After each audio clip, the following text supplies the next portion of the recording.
ఆ రోజు కూడా మన తెలుగుదేశం టైంలో కూడా టిట్కో హౌసెస్కి మనకి ప్లేసులు లేవు.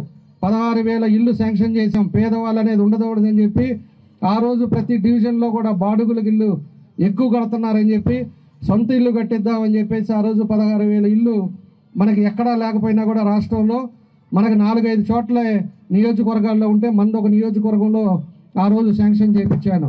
శాంక్షన్ చేయించేస్తే మనకు గవర్నమెంట్ ల్యాండ్ 15 ఎకరాలు ఉంది. మిగతాది 50 ఎకరాలు అప్పుడు ఉండే పరిస్థితుల్లో కొని మనమంతా కూడా దానికి ఇల్లు కట్టడానికి శాంక్షన్ చేశాం. రేపు తెలుగుదేశం పార్టీ వస్తే మన చంద్రబాబు నాయుడు గారు కూడా చెప్పారు, మన టిట్కో ఇల్లు అయిపోయిన తర్వాత ఇంకా కూడా పేదవాళ్ళు ఉండి ఇంకా ఇబ్బంది పడుతుంటే సైట్లు కూడా 2 సెంట్లు దగ్గర 12 గదులు తెలుగుదేశం ఇస్తుంది.